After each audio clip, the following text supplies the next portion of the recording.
ہم کہتے ہیں ہماری دعائیں قبول نہیں ہوتی، یہ بات بالکل غلط ہے۔ دعا کی قبولیت یقینی ہے، اللہ تعالیٰ دعا ضرور قبول فرماتے ہیں۔ تو میں آپ کو ایک حدیث سنا دوں، حضرت ابو سعید خدری رضی اللہ عنہ نے روایت کیا ہے کہ آپ صلی اللہ علیہ وسلم نے ایک بار یہ ارشاد فرمایا کہ اللہ تعالیٰ سے کوئی بندہ دعا کرتا ہے، سوال کرتا ہے، لیکن دو چیزوں کا سوال نہ ہو اس میں۔ ایک یہ کہ گناہ کا سوال نہ کرے، گناہ کے لیے اللہ سے دعا نہ کرے۔ دوسرا یہ کہ قطع رحمی، رشتہ توڑنے کی دعا اللہ سے نہ کرے۔ تو اس کے علاوہ وہ اپنے لیے جو چیز بھی اللہ سے مانگتا ہے، اللہ تعالیٰ اس کو تین چیزوں میں سے ایک چیز ضرور دے دیتے ہیں۔ فرمایا کہ سب سے پہلی چیز کیا ہے کہ اللہ تعالیٰ اس کو وہی چیز جو وہ مانگ رہا ہے وہی عطا کر دیتے ہیں، اور کبھی اللہ تعالیٰ اس کے بدلے میں اس کی یہ دعا کو، اس دعا کا بدلہ یہ آخرت میں ذخیرے کے طور پر اللہ رکھ دیتے ہیں۔ اور تیسری چیز کیا ہے کہ اللہ تعالیٰ وہ علم، غیب کا علم رکھنے والے ہیں، اور اللہ تعالیٰ تمام چیزوں سے، تمام نظام سے باخبر ہیں۔ تو اللہ تعالیٰ کی ہر کام میں حکمت ہوتی ہے۔ کبھی اللہ تعالیٰ اللہ سے دعا کرتے ہیں تو اس دعا کے بدلے میں اللہ کیا کرتے ہیں کہ ہمارے اوپر کوئی مصیبت آنے والی ہوتی ہے، اس دعا کے بدلے میں اللہ وہ چیز تو نہیں دیتے لیکن وہ مصیبت ہم سے دور کر دیتے ہیں، اور اس کا وہ وجہ، اس دعا کا بدلہ ہوتا ہے کہ اللہ وہی اس دعا کو قبول کر لیتے ہیں، لیکن اس دعا کرنے پر وہی چیز نہیں ملتی، بلکہ اس کے بدلے میں ہم پر کوئی مصیبت آ رہی ہوتی ہے، اور وہ مصیبت اللہ ہم سے ہٹا دیتے ہیں۔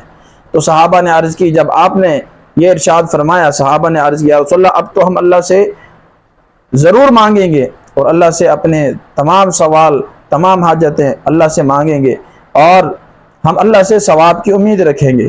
تو دعا کا مانگنا ہمارا کام ہے، ہم اللہ سے مانگیں، اب آگے قبول کرنا اللہ کا کام ہے، اور پھر ہر چیز میں اللہ کی حکمت ہوتی ہے۔ ہم کہتے ہیں کہ جی ہماری ہر دعا قبول ہو، ہم جو مانگے بس وہ مل جائے، نہیں، بلکہ ہر چیز میں اللہ کی حکمت ہے۔ ایک چیز ہمارے لیے بہتر نہیں ہے، ہم نہیں جانتے ہمارے لیے کیا بہتر ہے کیا نہیں ہے، لیکن اللہ جانتا ہے۔ تو ہم اللہ سے بہتری کا سوال کریں، اللہ سے عافیت کا سوال کریں، اللہ تعالیٰ سے خیر و عافیت کے ساتھ، یا اللہ مجھے فلانی چیز کی ضرورت ہے، میرا فلانا کام ہے، اللہ تو عافیت کے ساتھ مجھے عطا کر، جس میں بہتری ہو، اللہ سے اس طریقے سے دعا کریں۔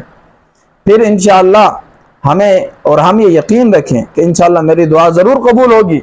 اگر فوری طور پر قبول ہو گئی تو زیادہ بہتر ہے، اللہ کا شکر ادا کریں، اگر تاخیر ہو تو پھر صبر کریں، اور ہم دیکھیں، یقین رکھیں، اگر وہ چیز نہیں مل رہی تو ہم یہی سمجھیں کہ اللہ کی حکمت ہے، یا تو اللہ ذخیرے کے طور پر میرے لیے رکھ دے گا، یا پھر جو ہے کوئی مصیبت اللہ نے میرے اوپر سے ہٹا دی ہے۔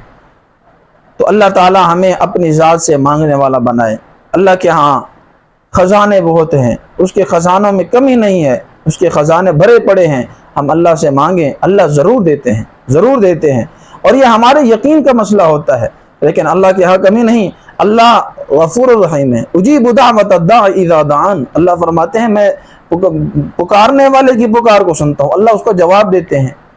اللہ باخبر ہیں ہر ایک سے، کون کیا سوال کر رہا ہے، کون کس وقت مانگ رہا ہے، رات کے اندھیرے میں مانگ رہا ہے، دن کے اجالے میں مانگ رہا ہے، اللہ سب کی سن رہے ہیں، اور سب کو اللہ دیتے ہیں، سب کو کھلا رہے ہیں، پلا رہے ہیں۔ تو اللہ تعالیٰ ہمیں کامل یقین عطا کر دے کہ ہم اللہ کی ذات پر یقین رکھیں، اور ہمارا اعتماد بھروسہ اللہ کی ذات پر ہو، اور یہ یقین ہو کہ میری دعا انشاءاللہ ضرور قبول ہوگی۔ اللہ تعالی ہمیں عمل کی توفیق دے۔ السلام علیکم ورحمۃ اللہ۔